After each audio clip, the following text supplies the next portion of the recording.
जय गुरु जी संगत जी, जय गुरु जी आंटी जी, संगत जी। मैं अपना ये शुक्राना सत्संग आज दिनांक 20 फरवरी 2026 को शेयर कर रही हूँ गुरु जी के सामने बैठकर। जो गुरु जी मुझसे बुलवाएंगे संगत जी मैं वो बोलूंगी।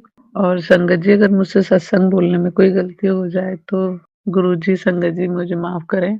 तो संगत जी मैं बताती हूँ कि अभी 3-4 दिन पहले अभी मैं कपड़े धो रही थी मशीन से। तो संगत जी मैंने पिछले सत्संग में भी बता रखा है कि मेरी 8-9 साल की बेटी है संगत जी। जब मैं प्रेग्नेंट थी, वो जब मेरे पेट में थी तो मैं जीने से गिर गई थी। तो 3-4 बार गिर गई थी, तो मेरी रीढ़ की हड्डी में प्रॉब्लम आ गई थी। तो उसकी वजह से मेरे को बहुत दिक्कत होती है, मेरे को बहुत दर्द होता है काम करने में संगत जी। मेरी रीढ़ की हड्डी में बहुत ज्यादा दिक्कत है। जरा सी भी हवा, ठंडी हवा या जरा सा भी मैं झुकने का काम करती हूँ तो मेरे को बहुत पेन होता है संगत जी। तो उस दिन मैंने कपड़े धोए थे अभी 3-4 दिन पहले संगत जी। तो मैंने जिस दिन कपड़े धोती हूँ ना संगत जी, मेरे को उस दिन बहुत प्रॉब्लम होती है, बहुत दर्द होता है, परेशानी होती है। उस दिन मेरे हस्बैंड जी से मैंने बोला, वो थोड़ा बहुत किचन का काम थोड़ा बहुत नहीं कर लेते हैं, काफी काम कर लेते हैं किचन का। तो संगत जी मैंने बोला कि ऐसा करो कि अपने लिए खिचड़ी बना दो और मेरे लिए पास्ता बना दो। तो संगत जी उन्होंने मेरे लिए पास्ता बनाया और अपने लिए और बच्चों के लिए भी पास्ता बनाया और अपने लिए खिचड़ी बना ली थी उन्होंने। मैंने कहा मेरे दर्द हो रहा है, मुझसे रोटी नहीं बन पाएगी, तो उन्होंने बना लिया था संगत जी। तो पास्ते में ज्यादा मिर्च डल गई थी, बहुत ज्यादा ही मिर्च डल गई थी संगत जी। तो वो मैंने खा तो लिया, पर उसको खाने के बाद जब भी मेरे को बहुत जलन हुई अंदर चेस्ट में, मेरे को ना खाने से बहुत अंदर जलन हुई पेट में भी। और जब शाम को 4-5 बजे मैं शाम का झाड़ू पोछा कर रही थी घर का, तो जब भी संगत जी मेरे पेट में बहुत ज्यादा जलन हो रही थी, ऐसे यहाँ पे भी सीने पर भी बहुत जलन हो रही थी, ऐसा लग रहा था पता नहीं क्या मैंने क्या खा लिया। तो संगत जी बहुत दिक्कत हो रही थी, मुझे झाड़ू पोछा करना भी मुश्किल हो गया था। ऐसा लग रहा था कहीं डॉक्टर के ना जाना पड़ जाए, बहुत मुश्किल से मैं शाम का भी झाड़ू पोछा कर पाई थी संगत जी। तो मैंने गुरुजी का मंत्र जाप किया संगत जी, काम करते करते और जल प्रसाद पिया मंत्र जाप बोलते बोलते संगत जी। तो मेरे को उससे आराम आ गया। तो उसके लिए भी गुरुजी का लख लख शुक्राना संगत जी। जय गुरु जी, शुक्राना गुरु जी, शुक्राना शुक्राना शुक्राना, दिल से शुक्राना संगत जी गुरु जी का। और संगत जी अभी 3-4 दिन पहले मैसेज भी आ रहे थे कि मैं तेरे घर आने वाला हूँ, मैं तेरे घर आने वाला हूँ। मुझे लगा था गुरु जी का शायद कोई स्वरूप आएगा कहीं से। तो संगत जी अभी मैं ना कल 19 तारीख को, मेरी मम्मी ना जहाँ पे पहले काम करती थी ना एक आंटी के यहाँ, आज 8-9-10 साल में संगत जी मैं उनसे मिलने गई थी। उन्होंने मुझे बुलाया था क्योंकि मम्मी तो अब एक्सपायर हो गई संगत जी पिछली साल नवंबर में 2025 में। तो संगत जी वो आंटियां मुझे बुला रही थी कि एक बार मिल जा, के मिल जा। तो संगत जी मैं गई थी उनके पास मिलने। तो उन्होंने मुझे राधा कृष्ण बहुत प्यारे लग रहे हैं, उन्होंने वो मुझे गिफ्ट में दिए, बहुत ही प्यारे लग रहे। तो गुरु जी राधा कृष्ण के रूप में मेरे घर आए संगत जी, उसके लिए भी दिल से शुक्राना शुक्राना, बहुत बहुत शुक्राना, लख लख बार शुक्राना संगत जी गुरु जी का भी।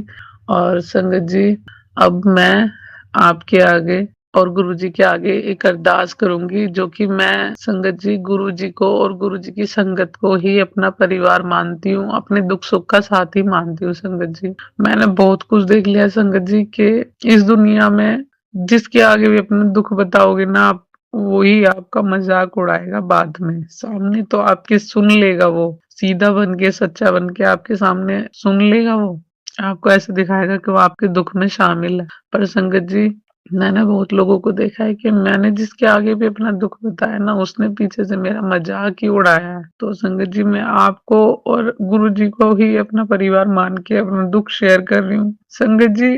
आप ये बताओ, और मैं गुरु जी से यही पूछना चाहती हूँ कि मुझसे क्या किसी बेटी को अपने पीहर या अपने मायके जाने का हक नहीं होता क्या? जब मेरी शादी हुई थी संगत जी, 16 साल मेरी शादी को आज हो गए दिसंबर में।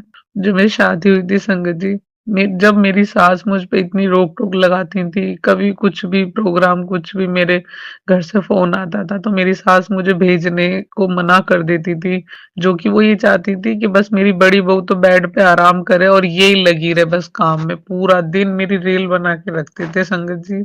मेरी जिठानी प्रेग्नेंट थी मेरे सामने, तो उनको मेरी सास बिल्कुल भी काम नहीं करने देती थी, उनको बेड से भी नहीं उठने देती थी संगत जी। तो आप ये बताओ संगत जी और गुरुजी, क्या मैं इंसान नहीं हूँ? मेरे को दुख तकलीफ नहीं होता क्या? और संगत जी, जब मैं प्रेग्नेंट हुई, मेरी सास ने मेरे काम में इतनी मेरी इतनी मेरे को वेल बनाई काम में, बहुत ज्यादा। आप ये बताएं कि क्या किसी बेटी को अपने घर जाने का हक नहीं होता? मेरे हस्बैंड भी मेरी सास की तरह करते हैं। पहले मेरी सास थी मेरे साथ कलेश करने वाली, और अब मेरे हस्बैंड, जब से हम चार बहुएं चारों अलग अलग हो गई, मैं अब अलग हो गई हूँ, तो अब मेरे हस्बैंड मेरे पे रोक टोक लगाते हैं संगत जी। मेरे पापा अकेले से रहते हैं। मेरे पापा, वो तो बेचारे जल्दी से बोलते भी नहीं है कि बेटा मिल जाओ आके। संगत जी, हम अब तो मैं जैसे मम्मी के सामने जाती थी जल्दी जल्दी, अब तो मैं जाती भी नहीं हूँ, क्योंकि मम्मी तो हर शनिवार को बोल देती थी कि बेटा कल छुट्टी है, आ जाइयो, मिल जाइयो, आ जाइयो। पर मेरे पापा तो बेचारे बोलते भी नहीं, हम लोग ही अपने मन से चले जाते हैं। हम तीन बहन हैं, बड़ी वाली बहन तो ड्यूटी करती है, वो जल्दी से जा भी नहीं पाती। छोटी वाली का छोटा बेटा है, मैं बीच की हूँ। तो संगत जी, मैं घर में रहती हूँ, मेरे बच्चे थोड़े बड़े हो गए। 14 साल का लड़का है मेरा, 9 साल की बेटी है। बेटी को मैं साथ ले जाती हूँ संगत जी। और मैं तो संगत जी इतनी देर रुकती भी नहीं घर पे, 1 से 2 घंटे, 3 घंटे ज्यादा से ज्यादा। लाना ले जाना तक मेरा भतीजा करता है संगत जी, तब भी मेरे हस्बैंड को प्रॉब्लम होती है कि ये अपने घर क्यों जाती है, क्यों जाती है। ऊपर से मेरे हस्बैंड जी ने कई बार मेरे पापा को उल्टा सीधा भी बोला, मेरे सामने ही मेरे पापा की कई बार बेइज्जती भी करी संगत जी। एक बार उन्होंने मेरे पापा को अपने घर पे इतना इतना बेइज्जत करा था, बहुत उल्टा सीधा बोला था, जो कि मेरे मामा की हालत सीरियस थी संगत जी। तो मेरे मामा को देखने के लिए मेरे पापा मम्मी हम दोनों बहनों को ले गए थे, बड़ी बड़ी को, मुझे, मेरी बड़ी दीदी को। तो संगत जी, जैसे हम आज मिल के आए ना, 3-4 दिन बाद ही मेरे मामा एक्सपायर हो गए थे। संगत जी, आप ही बताएं, क्या गुरुजी आप ही बताएं, क्या किसी को दुख तकलीफ में उसको देखने जाना भी मतलब गलत होता है क्या? क्या हम अपने रिश्तेदारों को भी देखने नहीं जा सकते? तो मेरे पापा संगत जी वहां से आने के बाद, दूर है वो जगह मेरे मामा जहाँ पे रहते हैं, वहां से आने के बाद फिर मेरे पापा मुझे यहाँ पे छोड़ने आए थे संगत जी रात को। तो मेरे पापा को मेरे हस्बैंड ने इतना उल्टा सीधा बोला, यहाँ से चले जाओ, यहाँ से इसको भी लेके दफा हो जाओ, ये है वो है, बहुत ज्यादा बेइज्जत करा था, बहुत ही ज्यादा उल्टा सीधा सुना रहे थे, जो कि गली वाले भी देख रहे थे कि इनके घर में क्या हल्ला हो रहा है। मैं अपने हस्बैंड को कुछ बोलने वाली थी गुस्से में, तो मेरे पापा ने चुप कर दिया, इशारा देके कि चुप हो जा, कुछ मत बोल, रहने दे। पर संगत जी, मैं उस वो एक मजबूर बेटी हूँ कि मैं खड़े होकर अपने पापा की बेइज्जती सुनती रही, देखती रही, और एक बार नहीं 3-4 बार करा मेरे हस्बैंड ने ये। क्या संगत जी, हम बेटियों की कोई कोई वो इच्छा ही नहीं होती क्या? हम भी तो इंसान होते हैं, जो कि हम ससुराल वालों के रोज जूते खाते हैं, रोज बेइज्जती करवाते हैं अपनी, फिर भी इनके घर में रहते हैं, इतना काम करते हैं, हमें हमें तकलीफ नहीं होती? हम इंसान नहीं है संगत जी? मेरी तो माँ भी नहीं है, मेरा भाई भी चला गया, मेरे भाई का बेटा भी चला गया मेरे घर में से संगत जी, 1.5 साल के अंदर 3 जने चले गए दुनिया से। संगत जी, मैं मेरे को तो दिमाग में उन्हीं की टेंशन नहीं निकलती, ऊपर से ससुराल वालों ने इतनी टेंशन दे रखी है, रात दिन का मेरे साथ कलेश रहता है। मेरी सास मुझसे ढंग से बात नहीं करती, वो भी जेठानी के घर में घुसी रहती है, वहीं बैठती है, वहीं सोती है, वहीं रहती है, कभी मेरे दुख सुख की नहीं पूछती। मैंने एक ग्रुप बनाया, मैंने क्या, एक मेरी नंद लगती है संगत जी, उन्होंने गुरुजी की बेटियां करके ग्रुप बनाया, मेरे साथ उसमें भी भेदभाव होने लग गया संगत जी। मैंने तो जिसको भी अपना सहारा बनाने की सोची, उन्होंने ही मुझे धोखा दिया संगत जी। अब मेरा सहारा, मेरा परिवार, मेरे गुरुजी की संगत है बस।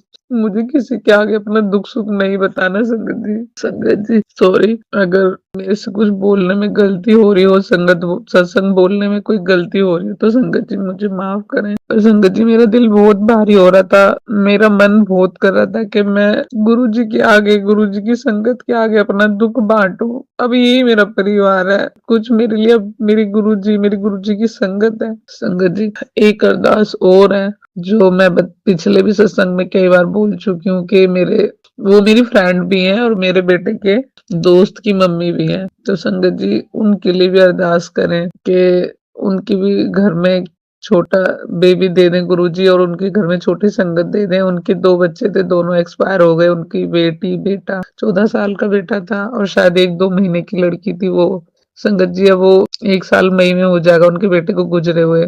तो संगत जी गुरुजी प्लीज़, प्लीज़, प्लीज़ गुरुजी से अरदास करें सारी संगत जी के नीलम आंटी की जल्दी से जल्दी गोद भरें, जल्दी से जल्दी खुशियाँ दें गुरुजी। प्लीज़, प्लीज़ आपकी बेटी की यही अरदास है आपकी दूसरी बेटी के लिए कि उसके घर में जल्दी से जल्दी खुशियाँ उसकी झोली में डाल दें संगत जी। और मुझसे सत्संग बोलने में कोई गलती हो गई तो मुझे माफ़ करें, मैं अपने सत्संग को यहीं विराम करती हूँ। ओम नमः शिवाय, शिव जी सदा सहाय। ओम नमः शिवाय, गुरु जी सदा सहाय। ओम नमः शिवाय, शिव जी सदा सहाय। ओम नमः शिवाय, गुरु जी सदा सहाय। जय गुरु जी, शुक्राना गुरु जी। संगत जी, अभी हमने जो सत्संग सुना वो आंटी जी का था। आंटी ने हमारे साथ इतना खूबसूरत सत्संग शेयर किया, जिसके लिए आंटी जी का बहुत बहुत धन्यवाद।